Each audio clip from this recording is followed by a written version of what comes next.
Well, good morning, everyone, and welcome to our Audit and Finance Standing Committee meeting for October 15th, 2025. We're supported today by Dorothy Maponga, who is our legislative assistant, our legal counsel, Chris Giddens, and financial, Jerry Blackwood, CFO. So we'll call the morning meeting to order and do our land acknowledgement, which is that the Halifax Regional Municipality is located in Mi'kma'ki, the ancestral and the traditional lands of the Mi'kmaq people, and the municipality acknowledges the peace and friendship treaties signed in this territory and recognizes that we are all treaty people. We'll ask for approval of the minutes of September 17th. Thank you, Councillor Hensby, seconded by Councillor Gillis. All those in favor, please signify by saying aye or raising your hand. Motion is carried. Excuse me, approval of the order of business and approval of additions or deletions. Madam Clerk, do we have any additions or deletions? No additions or deletions have been received by the clerk's office. Thank you. Then a motion to approve the order of business. Councillor Gillis, Councillor St. Amand for the second. All those in favor, please signify by saying aye or raising your hand. Motion is carried. Business arising out of the minutes, there are none. Call for declaration of conflict of interest. Seeing none. Motions of reconsideration, there are none. Motions of rescission, there are none. Consideration of deferred business, there is none. Notice of table matters, there is none. Correspondence, petitions, and delegations. Madam Clerk, do we have any correspondence, petitions, or delegations? No correspondence or petitions have been received by the clerk's office, Chair. Thank you. Presentations, we have none. Public participation. As of 4:30 on Tuesday, October 14th, there were no registered speakers for the meeting. But we can ask 3 times if there is anyone in the gallery that would like to speak. The second time, is there anyone from the gallery that would like to speak? For the third and final time, anyone from the gallery that would like to speak? And there are none. Information items brought forward, there are none. Our staff reports, excuse me, begin with the 13.1.1, which the investment activities for the quarter ending June 30th, 2025. Now, there is no presentation associated with the report, but we do have Aaron McLean, Deputy Treasurer, and Vicki Robertson, Director of Revenue, available to answer any questions should they have any. Would a member of like to put the motion on the floor? Councillor Hensby, thank you. I also have a couple questions for staff as well. Excellent. The motion that the Audit and Finance Standing Committee forward the staff report dated September 30th, 2025 to Halifax Regional Council as an information item. Thank you, Councillor Hensby. Councillor Gillis for the second. Councillor Hensby. Just a question in regards to, I see we have a loss of revenue or anticipated revenue because of the decrease in the interest rates. And do we probably anticipate more central bank decreases in the near future? What would be our strategy to try to hedge those future losses? Thank you very much. Aaron McLean, Deputy Treasurer. Through you, Madam Chair, to the Councillor. You're correct. What we're experiencing right now is a lower operating levels. So we are doing well versus the benchmark. However, we're experiencing higher capital expenditures, which is cutting into that investment income for operating levels. So what we do is we look at investing anything further out that we can to take advantage of certain interest rates that are favorable. And we've done that, excuse me, throughout the whole year, basically. And how volatile are our investments in regards to the tariff issues with the U.S. of A? That really does not come into play for us. We're specifically looking at very safe investments, which are money market type investment GICs, high interest savings accounts. So that doesn't really come into play for us for the return here. I see a lot of our stock, or a lot of our are in Canadian banks and stuff like that. So we seem to be rather secure that way. I'm just kind of curious if there are any market funds we might be more volatile. I'm not sure I understand your question. Well, it looks like our portfolio has a lot of bank bonds, whatever else may be. Like they're pretty well guaranteed by the governments of those provinces and stuff. At the National Bank, I'm just kind of curious, do we have any market funds that might be more volatile to the marketplace itself? No, I mean, our primary exposure, we do have limits set in place to different banks, but those are all backed. And we have, like I said, our investments are very low risk. Okay, thank you. Our CFO has a comment as well. Yeah, thank you, Madam Chair. Jared Blackwood, CFO. Just a little bit of extra commentary to to Aaron's point that he made about, our investment margin is down based on, our operating cash. So if you recall, I think it was a couple council meetings ago, we brought in our fall debenture report with the new TBR and had a pretty healthy discussion around that, right? So when you look at the increase in our temporary borrowing resolution last year, I think, we're always hovering around 200 million, 250. It's up to like $450 million. That is kind of a direct correlation to our cash commitments, right? Because remember, we have to bridge finance our projects until they're complete. Then we take the debenture, and then we replenish the cash.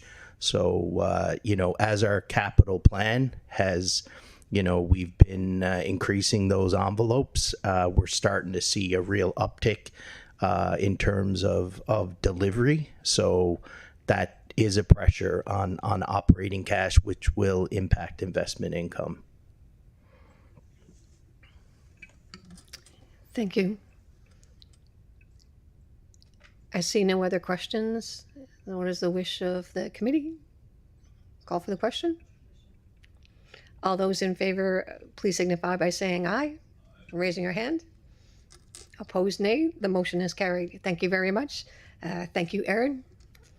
Our next item on the agenda is a funding request of the Prescott Group Society. Again, there's no presentation, but PJ Temple will be available to answer any questions. Councillor Cleary, if you would like to put the motion on the floor as well, please. Thank you very much, Madam Chair. I'll move that the Audit and Finance Standing Committee recommend that Halifax Regional Council 1 refer the Prescott Group Society's funding request towards the purchase of small equipment to Community Grants Program for consideration fiscal year 26-27, and 2, decline the Prescott Group Society's request for tax relief. Councillor Cleary. Thank you very much. It's funny, when reports are turned around in a month, it's could go either way. Could be very positive or it could be very negative. And this is one where it was kind of like, yeah, no, thanks for the request, but we shouldn't do it.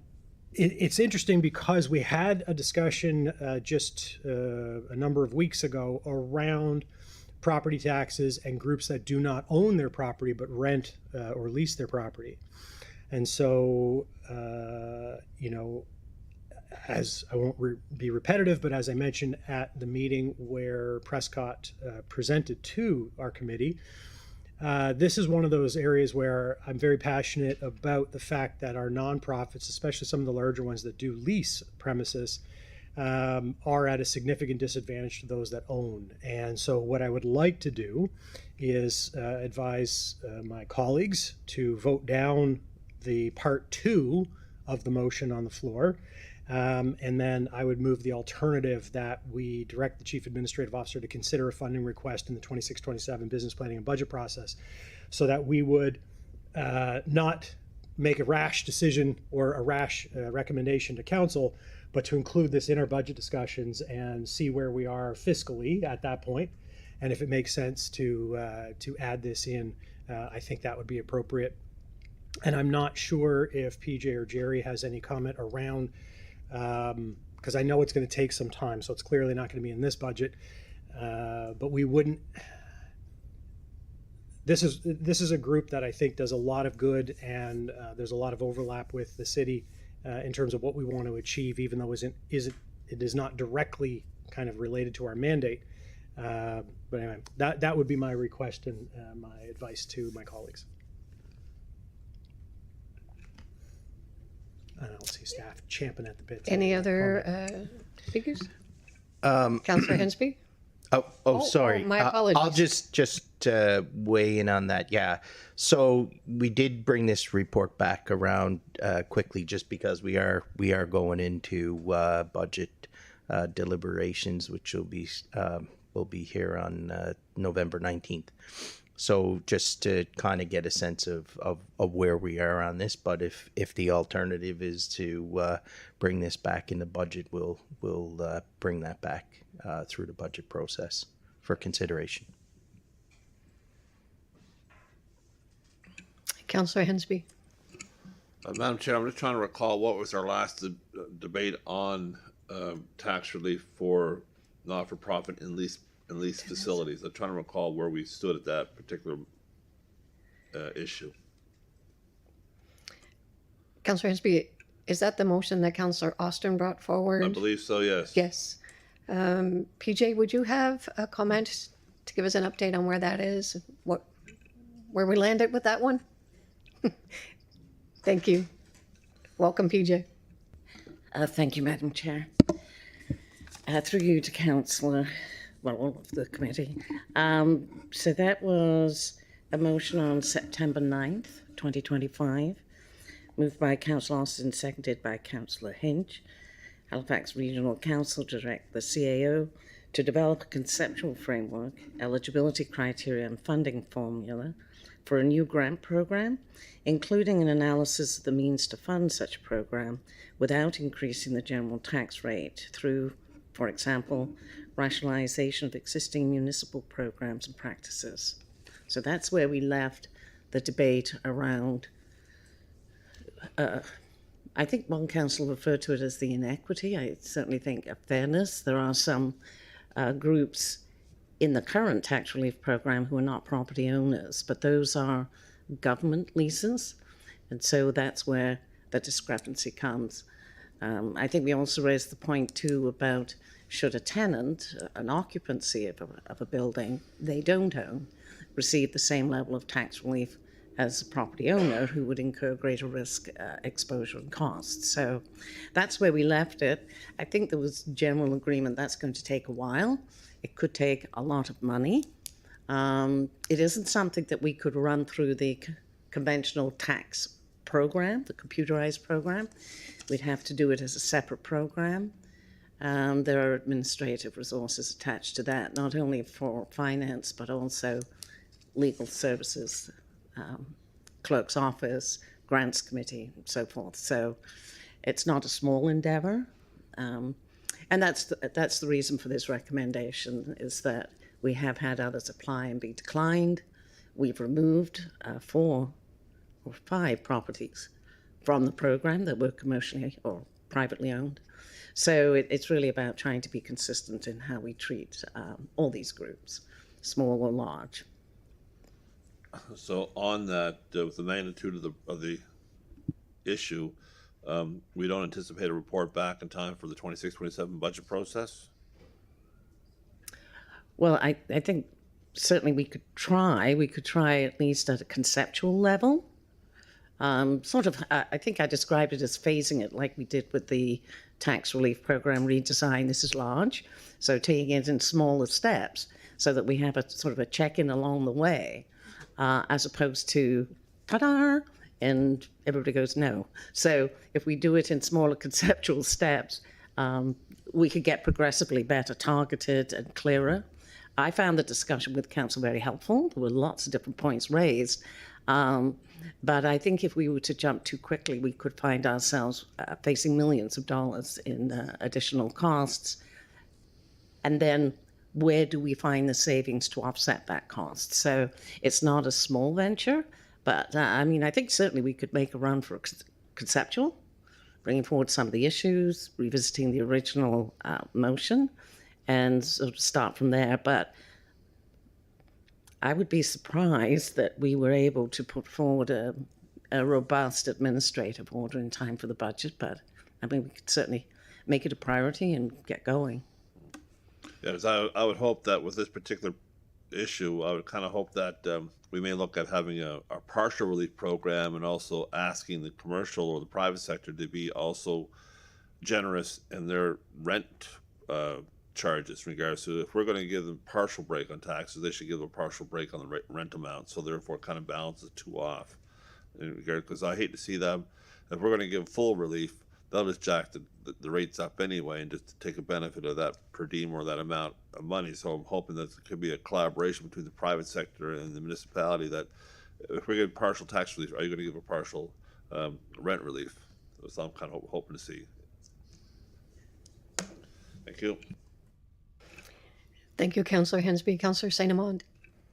Thank you, Madam Chair. To build off of Councillor Hensby's questions, doesn't this, if we haven't established what the framework is meant to be for how we would approach tax relief in the event that the proponent does not own their building, aren't we maybe jumping the queue a little bit in trying to provide tax relief to Prescott Group? As well-meaning as we might be, we may be setting ourselves up for failure in the fact that we haven't yet established that framework. And so how do you walk that back after we establish this particular priority for this one organization?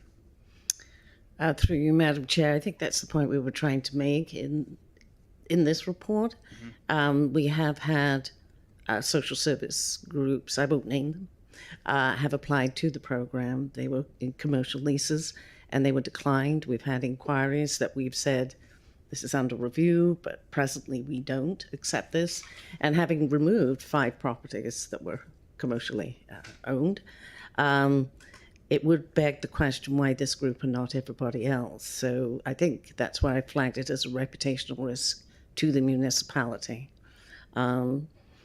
We could set precedents, whereas, well, if you want tax relief for a commercial building or for tenancy, you make a presentation to this committee or some other, as opposed to coming through a central application process with criteria and a budget to support that. So that's the risk of doing something just for the Prescott Group, having declined others. And I would anticipate we'll get some more of the same in 2026. So the more this is discussed, the more people will be drawn to the prospect and the pressure will build on us. So that's our perspective in writing this report. I think that raises the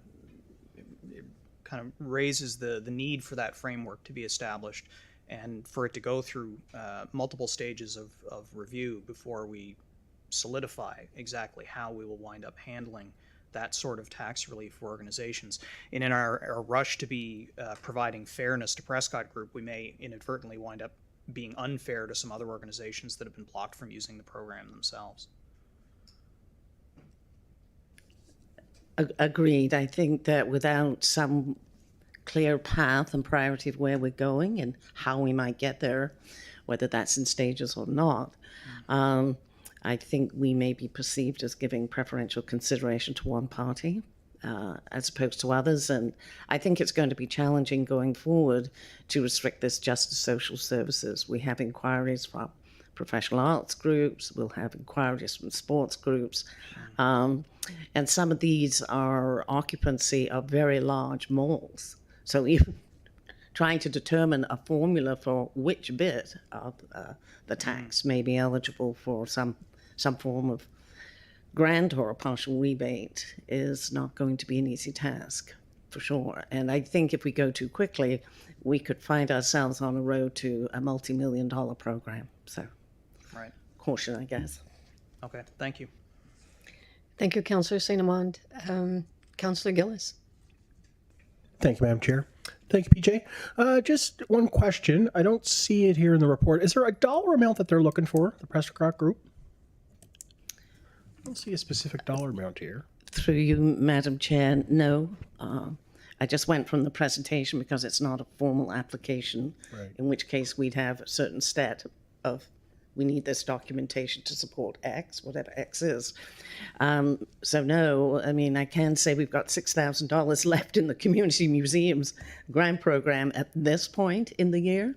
Whether we'll have some refunds or returns from other projects that couldn't be completed, we won't really be able to determine that until probably much later towards the end of the fiscal year.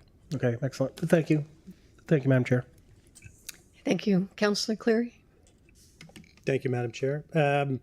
Yeah, so it's interesting. I guess when you've been around long enough, you realize the amount of cherry picking that we do outside of frameworks.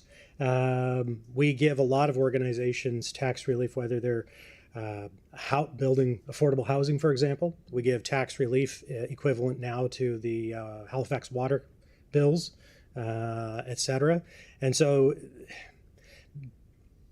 if to PJ's point, if we just granted this to every nonprofit organization, we would, I'm not going to say millions, I'm going to say tens of millions of extra dollars. And so that is unfeasible. So we do it on a case-by-case basis. We gave grant to the Hospice Halifax. Not as much as they gave, or not as much as they asked for. We gave them half of what they asked for a few years back.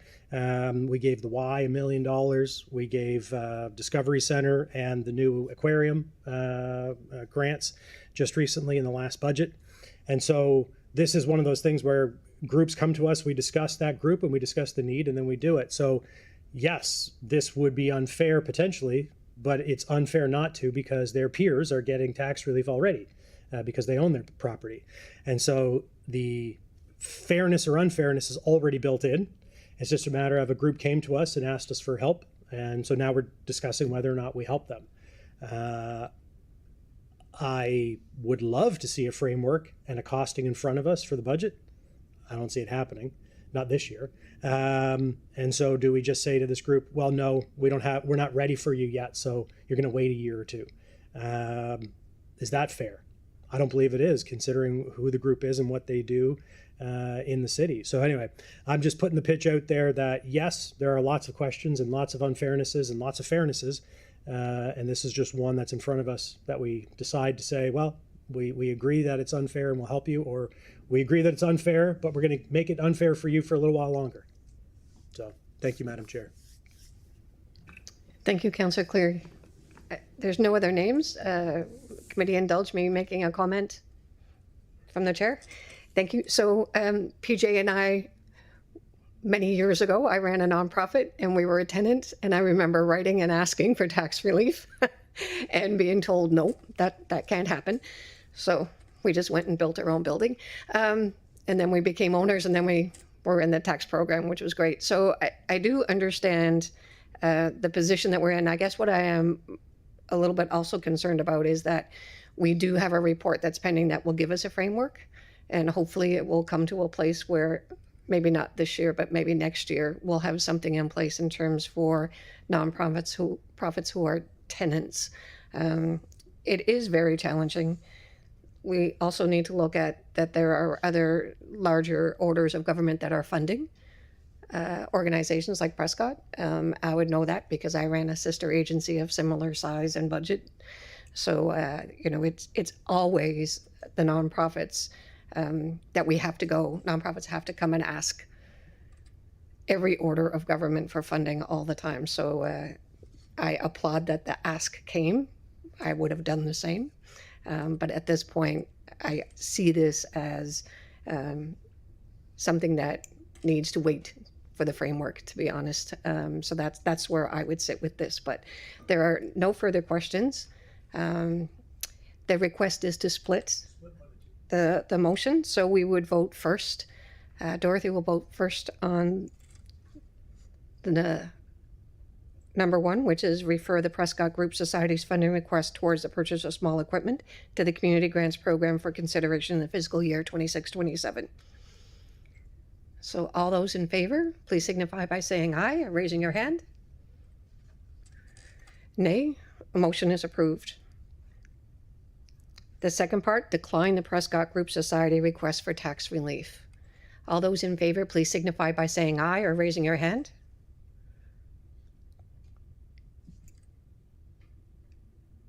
Four votes. Nay. Those nay. One. The motion is carried. Thank you very much, everyone. Thank you, PJ. The next item on our agenda is 13.1.3, Enterprise Project Management and Land Acquisition. Again, we do not have a presentation, but Harold Martin is the project manager, and Julie Everett, manager of ICT, Portfolio and Project Management, and they're available to answer any questions that we might have. Would a member of the committee like to put the motion on the floor? Councillor Morse, thank you. I move that the Audit and Finance Committee recommend that Halifax Regional Council amend the multi-year capital plan as described in the staff report dated October 15th, 2025 to reflect the projected annual expenditures for capital project C12500002, Enterprise Project Management. Seconder, Councillor Gillis. Thank you. Councillor Morse, would you have any comment? Not at this moment. Thank you. I see no names on the list. Is the wish of the committee to ask for the question? All those in favor, please signify by saying aye or raising your hand. Opposed? Nay? Motion is carried. Thank you very much. That was very easy on Harold and Julie. So next item on our agenda is motions. There are none. In camera, we have none. Edit items, we have none. Notices of motion. Any notices of motion? None. The date of the next meeting on your agenda says November 19th, 2025. That meeting may be rescheduled due to budget meetings, so just stay tuned on that one. And so now we ask for a motion to adjourn at 10:27. Thank you, Councillor Hensby. Have a wonderful day, everyone.